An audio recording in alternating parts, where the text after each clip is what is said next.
Muito bem, meus amigos e minhas amigas, sejam todos bem-vindos, né, a mais essa aula de História 1, comigo, o professor Valber Silva Pimentel. E aí a gente vai dar continuidade, né, com o nosso conteúdo aqui, falando agora sobre a história do Brasil, olha só que maravilha. Vamos falar sobre a crise da República Velha, tá certo? Então vamos lá, vem comigo e vamos lá juntos entender um pouco, né, aí dessa nossa, por vezes, né, conturbada história do Brasil. Vamos lá, galera.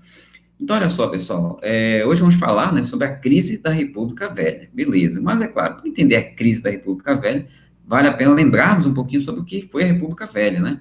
Então, vamos lá. Bom, você lembra, né, que a nossa história do Brasil independente, né, começa lá em 1822, com a independência, aí o Brasil virou uma monarquia, né, vem o primeiro reinado, depois vem o período regencial, depois 1840 até 1889, vem lá o segundo reinado, né, com Dom Pedro II, e aí esse Dom Pedro II sofre um golpe, né, a partir daí iniciando o período da República aqui no Brasil. E aí esse primeiro momento é chamado de República Velha, né, que vai de 1889 até 1930. É claro que esse nome foi dado depois, né, pelos partidários de Vargas, para dizer que esse período não era velho, não era um governo carcomido, corrupto, etc. Mas a gente usa até hoje esse termo, né, porque serve, né, para a gente entender um pouco nesse processo ainda, né, tem essa função didática. Mas vamos lá. Essa República Velha é dividida em dois momentos. O primeiro momento é a chamada República da Espada, de 1889 até 1894. Por que é chamada República da Espada? Porque foi exercida, né, pelos militares, beleza? Começa em 1889 com um golpe republicano, né, lá chefiado, né, pelo Deodoro da Fonseca, e aí depois, em 1891, a gente tem a promulgação da primeira Constituição, né, da República, tá certo? E aí, de 91 até 94, a gente tem o governo, né, dos marechais, né, Deodoro da Fonseca, e do seu vice, Floriano Peixoto, né, os dois eram marechais do Exército, lutaram na Guerra do Paraguai, né, então eram grandes lideranças aí, militares, beleza? E aí, o que é importante lembrar, né, que nesse momento vão ser governos conturbados, né, vão ter lá o encilhamento, né, que vai ser uma política econômica que não vai dar certo, vai gerar uma grande crise econômica, inflação no Brasil, negócio meio caótico. E, além disso, também citamos os movimentos, as revoltas que vão acontecer, com as revoltas da Armada, né, primeira, segunda revolta da Armada, vai rolar a Revolução Federalista no Sul, né, muita gente vai morrer, inclusive, vai ser uma verdadeira guerra civil, na verdade, né, aí no sul do Brasil, e aí vão ser governos aí conturbados. Quando Floriano Peixoto sai do poder, chegam finalmente os civis, né, e aí que tem o segundo momento, que vai ser a República Oligárquica, beleza? Que é o que a gente vai ver hoje, né, que vai de 1894 até 1930. E o que é importante lembrar lembra que a República Oligárquica tem esse nome porque o governo ficou nas mãos das oligarquias. Lembra que as oligarquias eram grandes famílias, né, ou melhor, eram famílias que tinham grandes propriedades de terra, né, melhor dizendo, eram latifundiários, né, e aí, é claro, tinham muita riqueza, muito poder. E essa riqueza acabou interferindo no poder político do Brasil durante esse período, tá certo? Estava na mão das oligarquias.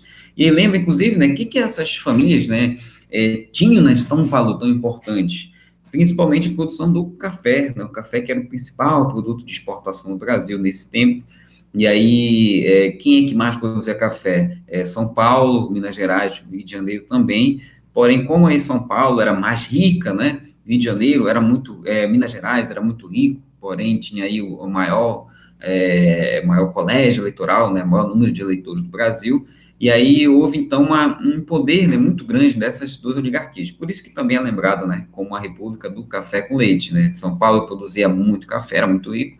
Minas Gerais também produzia café, mas como também tinha uma produção rica lá de laticínios, né, queijos, seus derivados, aí ficou a República do Café com Leite, né? Para dizer que quem governava tinha muito poder, né, era São Paulo e Minas Gerais, né? Mas você lembra aí que eram as oligarquias que mandavam. É claro que também tinha outras oligarquias pelo Brasil todo, né, no Nordeste, no Sul, que tentavam também disputar o poder, mas aí essas duas eram mais fortes, né, por vários momentos. E o que a gente tem que lembrar, né, nesse momento histórico? Houve assinatura, por exemplo, do Convênio de Taubaté. Lembro que, pelo Convênio de Taubaté, o governo federal comprava o café excedente dessas oligarquias. Ou seja, eles produziam muito café. Lembra da lei da oferta e procura? Se tem muito produto, o preço caía. Porém, para evitar essa queda do preço, o governo comprava esse café excedente e estocava, deixava lá no depósito para manter os preços altos. Então, era uma valorização artificial do café, em proveito das oligarquias, porém, em prejuízo da nação, do país, né? Era o que rolava. Outra questão também é a política dos governadores, né, pelas quais as oligarquias conseguiam manter, né, e eleger governadores favoráveis, né, ao presidente da República, e assim as oligarquias se ajudavam, né, no poder, tirava aqueles deputados que fariam oposição, eles eram excluídos, né, da política, e a base, né, dessa política era o coronelismo. Lembra que em nível local havia os coronéis, né, que eram os grandes proprietários de terra, detinham poder sobre aquela população local, e daí que vem a ideia do voto de cabresto, né, porque esses coronéis, como o voto não era secreto, era um voto aberto, os coronéis, com seus capangas, conseguiam controlar o voto, né, daquelas pessoas que viviam nas suas terras. Então, era o voto de cabresto, né, era o coronel que mandava, né, nessa política, infelizmente. E aí, além disso, toda essa política é baseada, né, no clientelismo, na troca de favores, olha só, então trocava, a troca do voto, o coronel, né, dava favores, né, aos seus subordinados, ou perseguia aqueles que votavam contra, né, que ele queria, e por sua vez o presidente da República ajudava os governadores que o ajudavam, e os governadores ajudavam os coronéis, e os coronéis ajudavam através do voto. Então era uma troca de favores sempre em proveito próprio, proveito pessoal, né? Basicamente isso era o clientelismo. E essa confusão entre o público e o privado nós chamamos de patrimonialismo, né? Então quer dizer, quando se usa do poder pessoal, o privado, para garantir seu poder público na política, chamamos de patrimonialismo. Então, quer dizer, esse período da República Velha vai ser marcado, então, por essas disputas entre as oligarquias que se aproveitavam do Estado brasileiro, né, em proveito próprio, beleza? E aí o que a gente vai ver agora, então, como é que essa República Velha chega, né, à sua crise, beleza? Vamos lá. Pois bem, então, vamos entender um pouco, então, o que estava acontecendo no Brasil na década de 20, tá certo? Porque perceba, desde lá, né, de 1894, né, até a década de 20, basicamente a política se baseou, então, nessas trocas de favores. É claro que havia momentos de oposição, momentos, né, em que se tentava mudar as coisas, porém não se conseguia. Porém, a década de 20 vai ser um momento em que vai acontecer várias coisas no Brasil que vão enfraquecer essas oligarquias, e esse pacto que havia entre as oligarquias, beleza? Vamos entender um pouquinho, então. Então, olha só, o que está rolando na década de 20 no Brasil? No campo das artes, surgiu o que? O modernismo, né? Que você já deve ter visto, né? Lá, literatura, na arte também, né? Com certeza, o modernismo. O que a gente tem que falar aqui, basicamente, é o seguinte: o modernismo que surge no Brasil, na década de 20, propunha-se a criar, né, uma identidade nacional. Então, eles queriam criar uma arte que fosse realmente nacional, que não fosse só uma cópia das manifestações artísticas, né, europeias, sobretudo francesas. Então, eles queriam uma arte nacional, certo? E essa arte nacional baseada, né, também no contexto histórico, né, que estava vivendo. Então, isso a gente vai chamar de modernismo. E aí teve o seu ápice em 1922, com a Semana de Arte Moderna, que aconteceu lá em São Paulo, né? E aí, é claro, você já deve ter visto lá a literatura, lá em arte, que essa Semana de Arte Moderna, né, foi bastante polêmica, né, porque eles propunham uma arte que quebrava, né, de vez com a arte que era feita até então. Então, muita gente vai discordar, vai achar uma arte desnecessária, polêmica, horrorosa, porém vai ser algo muito importante, né, para a gente construir realmente, começar a construir uma identidade nacional, que é algo que praticamente não havia. Havia identidades regionais, né, a identidade dos estados, porém uma identidade nacional. Isso ainda estava em construção, e aí a Semana de Arte Moderna vai propor isso, tá? E aí, claro, a Semana de Arte Moderna também vai propor uma renovação na política, né? Então, diretamente, também vai criticar essa política oligárquica, né, que era vista como atrasada, beleza? E por isso também vai ser importante, né, o modernismo aqui. No campo da política, o que vai estar rolando no Brasil? Olha só, né? Veja, na década de 20, a gente tem um fortalecimento, né, da oposição, desse modelo oligárquico de fazer política, porque as cidades estão crescendo, né, então estamos tendo aqui um processo de urbanização, está surgindo as classes médias urbanas, profissionais liberais, e é isso que começa também a fortalecer essa oposição às oligarquias. Isso se dá nas artes, se dá na política também. E o grande exemplo disso vai ser a chamada reação republicana. O que vai ser a reação republicana? As oligarquias, né, e grupos urbanos né, do Rio Grande do Sul, da Bahia, Pernambuco e do Rio de Janeiro vão se unir uma candidatura, né, para tentar acabar com o poder, né, de Minas Gerais e de São Paulo, beleza? E aí essa grande aliança que vai ser feita vai ser chamada aqui de reação republicana, beleza, galera, né? Aqui vai trazer a candidatura, né, de Nilo Peçanha, aí nesse período, e ele vai concorrer contra o candidato da situação, que era o Arthur Bernardes, que era o candidato, né, de Minas Gerais e de São Paulo, beleza? E aí, é claro, o que acontece? Devido à questão do coronelismo, da corrupção eleitoral, das fraudes, quem ganhou, né, foi o Arthur Bernardes, certo? Candidato de Minas Gerais e de São Paulo, beleza? Porém, o que acontece, né? Primeiro, essa candidatura de oposição, né, desses estados vai ser muito forte, vai ser bastante relevante, né? Por isso que a gente cita. E aí, Arthur Bernardes vai ser eleito. Porém, depois da vitória de Arthur Bernardes, vai acontecer uma situação, que vai ser chamado episódio das cartas falsas. O que acontece? Vai ser publicado no jornal, né, Correio da Manhã, cartas que seriam de Arthur Bernardes, na qual ele estaria lá criticando o exército, né, estaria ali falando impropérios, né, estaria xingando, ofendendo as autoridades militares, sobretudo o presidente do clube militar da época, que era o Hermes da Fonseca. Depois descobriu-se que eram falsas essas cartas, beleza? Porém, na época, não sabia que eram falsas. Saiu no jornal, o exército então ficou ali muito revoltado, houve desentendimentos, o próprio Hermes da Fonseca, que era o presidente do clube militar, vai chegar a ser preso, vai ser, né, maior alvoroço. E isso vai começar a gerar, então, uma grande oposição dos militares contra o governo oligárquico, beleza? Devido a essas desavenças que surgem com o exército. E são essas desavenças que vão proporcionar o surgimento, né, de um importante movimento que vai se chamar de tenentismo. Galera, o tenentismo vai ser um movimento, né, de jovens oficiais, geralmente ali de baixos oficiais, né, ali capitães, tenentes do exército, contra as oligarquias, contra o governo oligárquico, beleza? E aí esse episódio das cartas falsas vai proporcionar aí essa oposição. E aí, quando é que a gente vai ter de maneira mais forte essa oposição dos militares contra o governo republicano, né, oligárquico? Em 5 de julho de 1922, a gente vai ter um evento muito importante, né, que vai ser chamada Revolta do Forte de Copacabana, também chamado de Revolta dos 18 do Forte, beleza? Bom, essa revolta vai ser chefiada, né,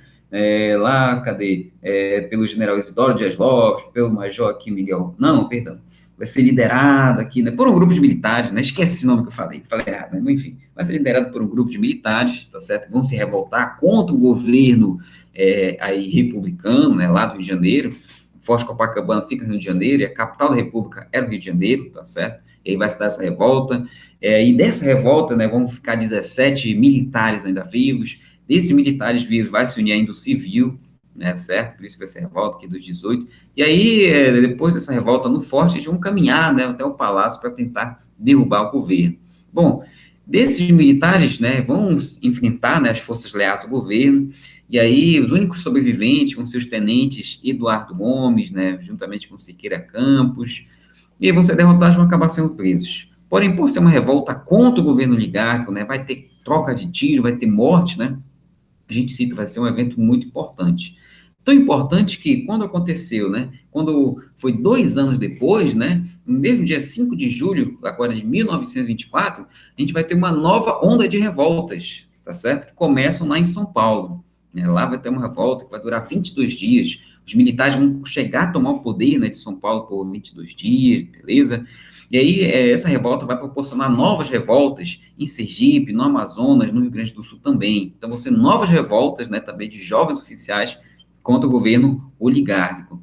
E aí, o que acontece? Em 25, a gente vai ter a fusão, né, percebeu? Começa em 24. Quando chega em 25, essa revolta está continuando, e aí vamos ter aqui a junção, tá certo? Aqui, das revoltas, né, de São Paulo com os militares, né, de Rio Grande do Sul. E dessa junção, né, dos militares de São Paulo que se juntam com os militares do Rio Grande do Sul, a gente vai ter a formação da chamada Coluna Prestes Miguel Costa, ou Coluna Prestes, ou Coluna Miguel Costa Prestes, é a mesma coisa.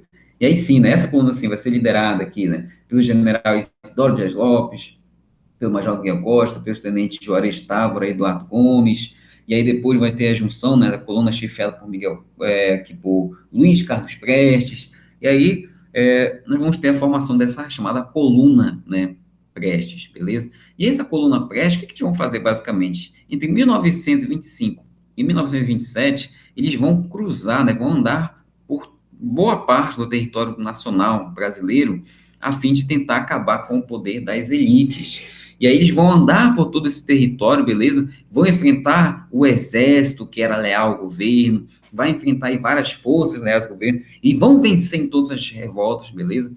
Então, quer dizer, vai ser uma grande marcha, uma grande caminhada, né, pelo interior do Brasil, a fim de tentar enfraquecer o poder das elites, e aí eles vão enfrentar, né, forças leais, vão ter várias vitórias, né, isso, é claro, vai chamar a atenção, né, de algumas pessoas, né, do meio urbano, principalmente aí.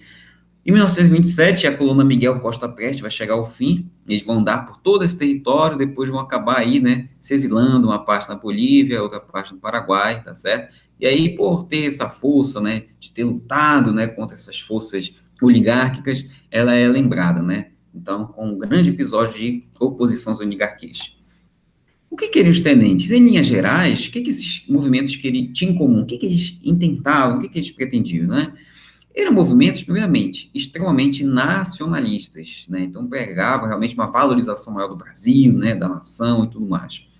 Eles também queriam a purificação, né, das instituições republicanas. Como assim purificação, entre aspas? Né? Eles queriam acabar com o poder das oligarquias. Diziam que esse poder oligárquico era extremamente corrupto, né, que é extremamente imoral, então queriam purificar essas instituições, queriam acabar com o poder dos coronéis, queriam instituir o voto secreto, né, para que não fosse mais controlado pelos coronéis, né, então queriam trazer uma lisura maior, né, à República Brasileira. E queriam, logicamente, diminuir o poder das oligarquias, tá certo? Então, as ideias gerais do tenentismo. Percebam que era um projeto reformista, né? Eles queriam reformar a República, eles não queriam exatamente uma igualdade social, não queriam fazer uma revolução comunista, né, como a gente poderia pensar. Não, eles queriam acabar com o poder das oligarquias, tá certo? E vai ser por isso um movimento muito importante aí nesse processo de crise da República Oligárquica. E aí, olha só, falamos então desses momentos, né, de oposição e vamos falar então para a crise propriamente dita. Então, quando foi que essa república oligárquica acabou de vez?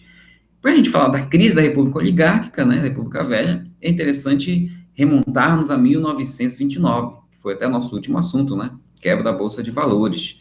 Aconteceu a quebra da Bolsa de Nova York, crise econômica mundial, e isso, é claro, também vai ter consequências no Brasil, porque o Brasil, lembra, produzia muito café. Diante dessa crise, é claro, vão começar a comprar menos café, né? Porque o pessoal está sem grana, está em crise. E, é claro, isso vai gerar transtornos, né, que econômicos no Brasil. Uma das medidas, por exemplo, vai ser a queima de café, né? Medida que vai ser adotada até lá por volta de 1931, né? Então, todo aquele café estocado vai ser queimado a fim de tentar, né, manter o preço alto do café. Claro, vai ser uma medida, né, ineficaz, né? A crise vai acontecer. E o que acontece? Essa crise econômica vai acontecer bem no meio de um processo eleitoral, né? Está tendo eleição no Brasil aqui nesse tempo, olha só. E aí o que acontece? O presidente na época era o Washington Luiz, né? Era um paulista, beleza? E aí o que acontece? O Washington Luiz, né, por aquele acordo São Paulo-Minas Gerais, tinha que apoiar um mineiro, né? A ideia, né? Do revezamento, café com leite. Porém, o Washington Luiz, né? Ele que era paulista, decidiu apoiar outro paulista. Então, isso gerou um rompimento com as oligarquias de Minas Gerais, né? Minas Gerais pensou, poxa, São Paulo, você, né, rompeu aqui nosso acordo, então nós não vamos apoiar a candidatura, né, de Júlio Prestes, né, que era o candidato aqui paulista. E decidiram, então, formar uma nova aliança a fim de barrar a candidatura paulista. E aí essa aliança de oposição vai ser chamada de Aliança Liberal, formada por Minas Gerais, olha só, né, que rompeu com São Paulo, Rio Grande do Sul, Paraíba, bem como também dissidentes de São Paulo, né? Perceba que dentro de São Paulo havia gente também que não concordava com o poder das oligarquias, né? E estava lá no Partido Democrático. E aí eles vão também se aliar na Aliança Liberal, beleza? A fim de tentar barrar a candidatura paulista. Beleza, vamos lá. Bom, o que acontece? Teve campanha eleitoral, e aí rolou a crise 29, né? Claro que isso vai favorecer muito, né, a Aliança Liberal de oposição ao governo, porém não teve outro, né? A corrupção era muito grande, as fraudes eleitorais eram muito grandes, o coronelismo, tudo isso levou à vitória de Júlio Prestes, tá certo? Candidatura paulista. Quando o Júlio Prestes sai eleito, né, sai vitorioso, os membros da Aliança Liberal mais radicais decidiram, não, assim não dá, temos que intervir, temos que fazer alguma coisa, temos que depor esse governo, não dá mais desse jeito. E aí é por conta disso que esses membros mais radicais da Aliança Liberal vão atrás de quem? Dos líderes do tenentismo. Então, perceba, eles estavam realmente a dar um golpe no Brasil, né? Eles vão atrás, né, então, desses dissidentes do tenentismo a fim de conseguir esse apoio. E, de fato, muitos membros do tenentismo vão apoiar a Aliança Liberal aí nessa intervenção, nesse golpe. E assim vai se arquitetar um golpe, tá certo? Aqui contra o governo aí, republicano, beleza? E aí o que acontece? O que vai desencadear de fato a chamada Revolução ou golpe de 30, tá certo? Como vai ser conhecida. Em 26 de julho de 1930 vai acontecer o assassinato de João Pessoa. João Pessoa era o vice da chapa lá que era chefiada, né, pelo Getúlio Vargas. Acabei esquecendo, né, o nome do cara, né? Quem era candidato da Aliança Liberal na presidência? Getúlio Vargas era o candidato a presidente, seu vice João Pessoa, né, paraibano. O João Pessoa vai ser assassinado, certo? Aqui nesse período por uma desavença ali local, certo? Questão das oligarquias paraibanas, né? Vão matar o João Pessoa. Porém, o assassinato de João Pessoa, como ele era vice da chapa de oposição, vai acabar gerando um entendimento, né, de que foi o governo federal que mandou matar o João Pessoa. Isso vai gerar uma série de protestos, de manifestações populares, né, em várias partes do Brasil. Isso vai fazer, então, com que os líderes aqui da Aliança Liberal tivessem medo. Né? Medo de quê? De que houvesse alguma espécie de revolução popular, né, um movimento popular, eles não queriam nada de povão no poder. E é por conta disso, né, devido a toda essa onda de protestos, né, devido ao assassinato de João Pessoa, que nós vamos ter logo o desencadeamento do movimento de 30. E o que acontece? Em 3 de outubro de 1930, começam, então, as movimentações, né, aí da chamada Revolução ou Golpe de 30. Então, vários líderes, né, do tenentismo vão chegar a tomar o poder, algumas regiões aqui do Sul, algumas regiões do Nordeste também, e assim vai se desencadear ali todo o movimento a fim de derrubar o governo republicano, né, que estava no poder ainda era o Washington Luiz, aí nem tinha passado a faixa, né, ainda para o Júlio Prestes. E aconteceu, estávamos à beira de uma guerra civil, diga-se passagem, forças gaúchas estavam andando, né, em direção ao Rio de Janeiro, forças paulistas, leais ao governo, estavam indo ao encontro dessas forças, né, para começar um conflito. Porém, o que impediu uma guerra foi justamente a deposição de Washington Luiz, né, pelos militares cariocas do Rio de Janeiro, vão depor Washington Luiz. E aí isso vai evitar, de fato, uma guerra civil no Brasil e vai abrir caminho para que em 31 de outubro, né, de 1930, chegasse ao Rio de Janeiro quem? Ele, né, Getúlio Vargas, chefiando então as forças aqui, né, golpistas. E é assim, minha gente, né, que se dá a chamada Revolução de 30 ou Golpe de 30. Você pode encontrar esses dois nomes, né, nos livros. Em termos aqui legais, foi de fato um golpe, porém, devido a todo o interesse, né, toda a importância histórica que se deu depois desse evento, vai ser também chamado de Revolução de 30, né? E é justamente isso que a gente vai ver aí nas aulas seguintes. Beleza, galera? Muito obrigado, então, pela sua atenção. Espero que essa aula possa ter lhe ajudado, né? Vou deixar aqui alguns links, né, de alguns vídeos também bem interessantes para entender esse processo, que você pode ver, né, se for possível para você. E no mais, é isso, galera. Vamos seguir, então, nos estudos. Faça depois os exercícios, né, que eu vou deixar lá para vocês. E até a próxima, galera. Fique com Deus e tchau.